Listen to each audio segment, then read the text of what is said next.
Hi, this is Craig Smith, Chairman of Swiss America Trading Corporation. You know, traditionally you'll see me on a set that's a little bit fancier. I probably have a nicer tie on. I didn't have time for any of that today, to be quite honest with you, because this information is so critical that I hope that you will take time to spread it on to friends and family. I'm hopeful to get this message out to as many people as I can, as rapidly as I can, because something happened last Friday that's so critical this nation needs to pay attention.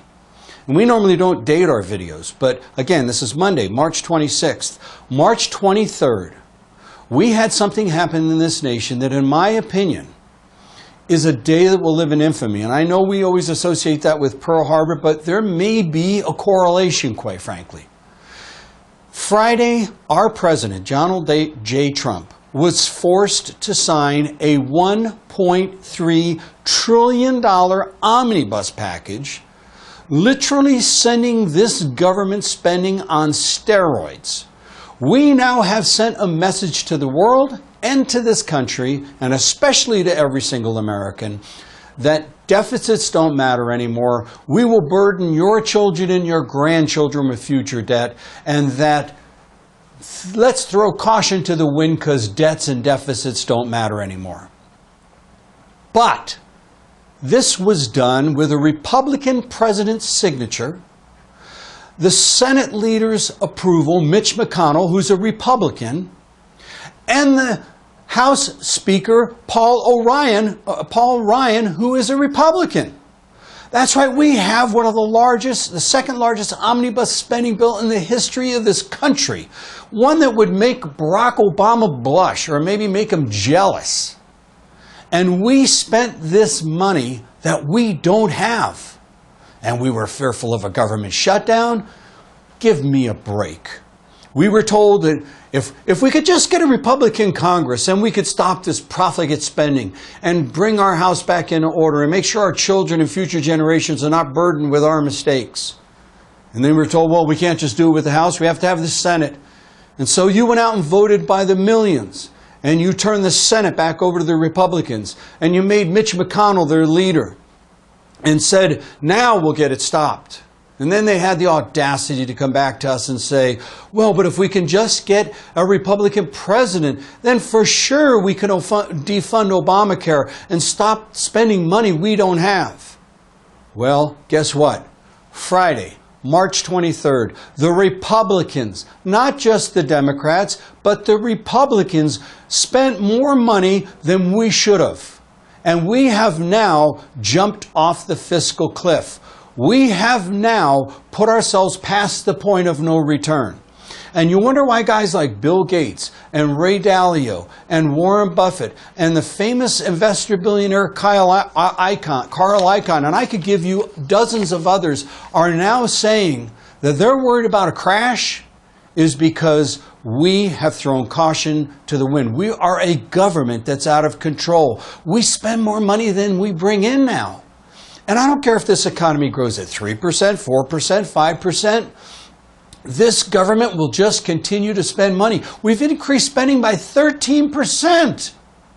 Where are we going to get this money? Well, let me tell you where we've gotten it in the past. In the past, we print treasury bills. Treasury bills are then purchased. They're denominated in dollars. And those dollars are used by countries around the world to buy oil, because oil has always been traded in dollars. But today, March 26th, in Shanghai, they started trading what's called the Petro Yuan. That means you can now buy oil denominated in, yes, Chinese currency, the People's Republic of China's currency, their People's Bank of China, now their currency. So now what happens when Iran says, well, I don't need to go to buy dollars? Or any of the other oil-consuming nations say, well, I don't need to go buy dollars, so I don't need to buy those treasury bills. I'll just go and buy yuan. What happens to our ability to finance those deficits? Will taxes go back up?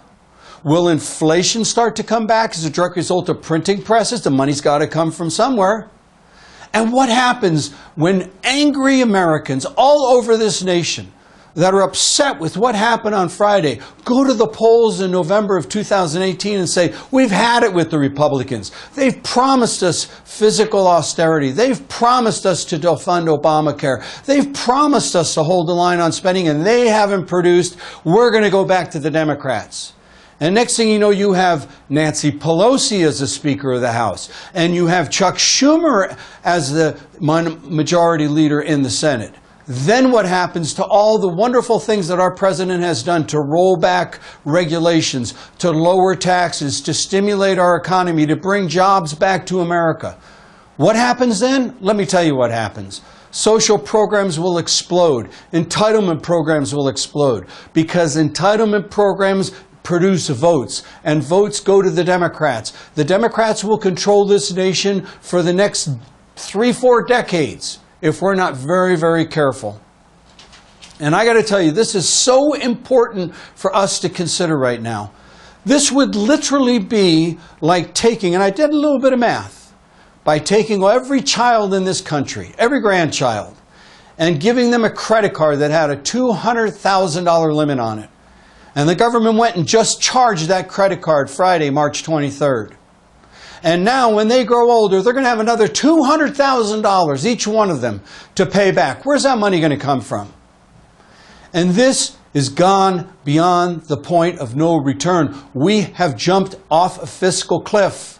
And people who have money, I don't care if it's in the stock market, I don't care if it's in a retirement account, I don't care if it's in real estate, I don't care if it's in bonds or mutual funds, money that you do not physically hold in your hands, the government's going to be looking at.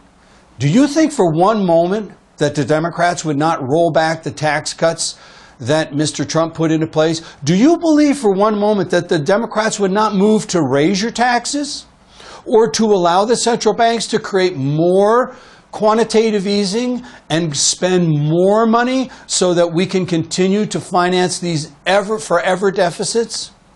At this rate, we could run up another $10 trillion worth of debt. Where do we have to get to before it breaks? We're at 21 trillion now. Is it 31 trillion? 41 trillion? Long-term liabilities now exceed $125 trillion, plus the $21 trillion we have. That's $146 trillion. But guess what? When you look at this omnibus, and you see that it increased spending 13%, and you look at baseline budgeting, and you extrapolate that percentage out for years to come, we're going to have $200 trillion worth of unfunded liabilities in Social Security, Medicaid, Medicare, food stamps, welfare, Section 8 housing. It goes on and on and on. We cannot afford this. And this is why this is a call to action to every American that's watching this video. If you have money invested in anything that's denominated in U.S. dollars, you must go out and take a portion of your money and diversify it into something that's tangible. Gold, silver, early American $20 gold pieces. Right on my website, I have a wonderful video about the classic double play that will show you how to maximize your gold holdings with an old classic formula that's been used for years. Look, I've never done an emergency video like this in all the years that I've owned this company. We started back in 1981, or early 82. Started in 81, actually became a corporation in 82. I have watched a lot of things happen over that 36-year period. I have never once felt the burning in my bones that I feel right now about what happened on Friday. I literally walked around my house this weekend looking and thinking and praying and musing and saying to myself, how in the world could we, the Republican Party, the conservative Republican Party, allow this to happen? How could we allow Paul Ryan, who was Romney's running mate, who promised to stop spending money we don't have, encourage the president to sign this bill? Or Mitch McConnell? I don't even want to go down that road. Go read Peter Schweitzer's new book about how Mitch McConnell's been easy on the Chinese and it's helped his wife, Elaine Chao, and her family's shipping company that's so highly tied to the Chinese government, state operated entities of the Chinese government. Friends, let me tell you something. The time has come to make a decision. We made a decision. Well, I shouldn't say we. The government, your elected politicians, made a decision on Friday of this past week to pass a 2,200-page omnibus bill.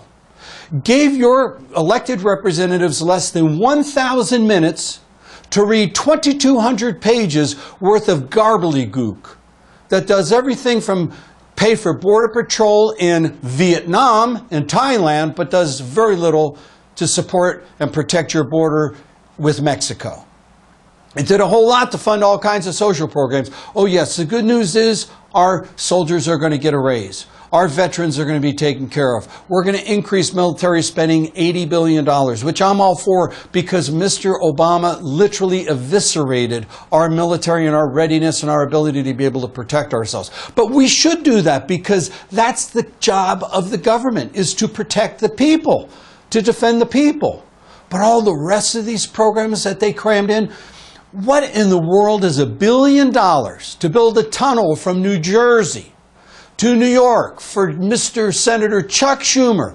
What benefit does that have to somebody that lives in Nebraska or Iowa or Wisconsin that is working hard, paying his taxes, trying to keep this country on track? Friends, I have never felt this way in all the years that I've been in this industry, that now is the time. Today is the day. Look, I could give you all the fundamentals. I could show you. Matter of fact, let me just read them to you real quick, and then I'll let you get back to what you were doing. But these are the 5 things that Warren Buffett, Ray Dalio, Bill Gross, Paul Tudor Jones, Carl Icahn, many others are worried about. A huge return of inflation because they know if we can't borrow the money, we're going to have to print the money. Record high debt. They're saying that over the next 10 years, it's going to cost $5.6 trillion just to service the debt, just to pay the interest on the debt. The bond market worries. It says it's no surprise that hedge fund billionaire Paul Tudor Jones has to say about bonds that they're the most expensive they've ever been by any metric that you measure them by. And they're also worried about geopolitical black swans, unexpected world events that could trigger big losses in the market. Hey, what about all the Russian diplomats that have been expelled from our country and the UK and other members throughout the world, our allies around the world, because of the poisoning situation in the UK? And now Russians retaliating by expelling diplomats from Russia. That right there in itself could be a black swan event that occurred. Or the Iranian nuclear deal blowing up. Or what's going on in the South China Sea with China. And then last but not least, overzealous central banks. Central banks that continue to allow quantitative easing. Yes, it's slowed down and stopped somewhat in America, but it hasn't throughout the world. It hasn't with the European Central Bank and Mario Draghi. It hasn't in other parts of the world with their central banks. They're continuing to expand the money base. There is no time to wait now. We know once you jump off a fiscal cliff, there is no return unless you have a major event that resets all the numbers. It happened in 1907 when the Knickerbocker Trust Company went down and our nation was in a panic and millions of people were wiped out. It happened in 1929, the roaring 20s with the big cars and the fur coats and everything looked so good. In 1929, people were wiped out. They lost farms and homes and stocks. It happened in 1987. One day in the stock market, 22% evaporated.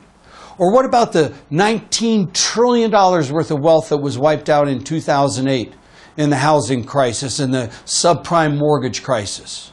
Our banks are, in my opinion, doing us no favors in how they're handling our monetary base or how they are supposedly taking care of their customers.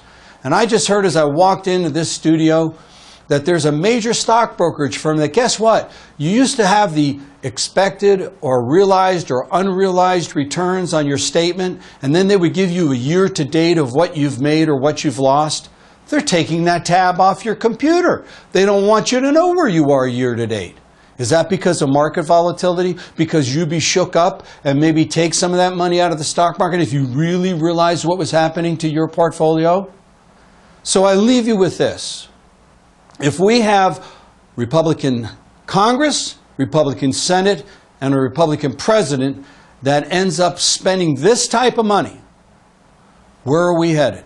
If you have the Democrats saying we need to spend more, we need to bring in more immigrants, more illegal immigrants, we need to bring them out of the shadows and make them all citizens and be taxpayers. Come on. We could go for the next 2 hours showing the negative impact that illegal immigration has on this country. Mr. Trump promised us a wall. The Democrats took it away in this omnibus bill with the help of the Republicans. Okay, I appreciate and respect our president for standing up for our military and making sure that we stay strong defensively.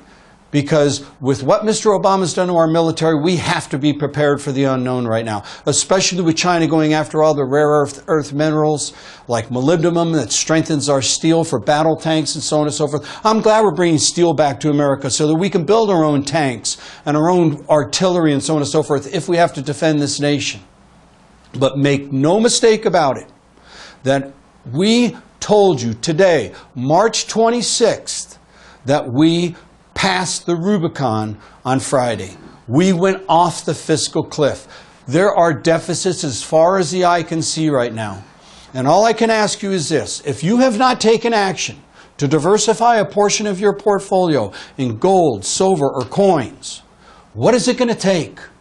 What is it going to take to shake you out of your slumber? Is it going to take a bomb going off in the middle of New York City? Is it going to take another terrorist attack? Is it going to take a crash in the stock market? Then it's too late. The time to prepare is now, not tomorrow. And for those of you that are sitting on the fence, if you had any questions of what's going to happen, it was answered Friday, March 23rd, 2018. Oh, I was so hopeful when the president sent that tweet out, I may just veto this bill. He should have vetoed the bill. Send it back to the Senate. Send it back to the Congress. Send it back to conference and say, you get this garbage pork barrel spending out of this bill. You take the things that are not necessary out of this bill. And you give me a bill that every American will be proud of that I signed. No, but instead they play politics again. They're playing politics and Russian roulette with your future, with your children's future, with my granddaughter's future. And I will not sit back and watch it happen. So I just ask you to help me. Help me get this message out and realize that what happened on Friday, and I've got it right on the headline here, $1.3 trillion omnibus bill. If that doesn't get your attention, then nothing will. There's nothing I can say to get you out of harm's way. I guess, unfortunately, there will just be casualties. I hope that's not the case with you. Call us today, 1-800-289-2646. Speak to one of my people. We've got a whole new report, okay, about how collapses work. It's called the Crashless Society. We have a video that goes with it. Okay, let them explain to you exactly what happened as a direct result of signing this bill. I bet you didn't read the 2,200 pages. Hey, I got through about 600 pages. I finally gave up. If you saw the money where we're spending the money, I'm telling you, I wanted to scream. I wanted to throw things. That's how angry I was. The government is out of control, and we, the people, are going to pay for it. And by the way, if you don't think that's bad enough, then just go turn on a television set. Okay, and go look at the fighting. This group against this group. This group. We are a nation that is so divided. And what did our famous President Abraham Lincoln once say? A house divided against itself will not stand. And this is why my lovely wife, God bless my wife of 40 years, has to go to the other room. She can't listen to it anymore. She said, Craig, I can't listen to the left fight the right and the right fight the left and the conservatives fight the liberals and the liberals fight the conservatives and the anti-gun people fight the gun people. It is horrible. Haven't we had enough? Isn't it time to come together? And yet when we do, and we send a president that says, I won't spend money, a Congress who says I won't spend money, a Senate who says I won't spend, and then they lie, and they break their words. We must be prepared. So thank you for listening, and please call that number today, 800-289-2646. More importantly, please spread this. Give me a like. Send this on to the next person. Let's get this message out to the public, because Friday, March 23rd, 2018 will be one of the more critical points in American history. You mark my words, 50 years from now, we'll be looking at that day as a day America jumped off the fiscal cliff.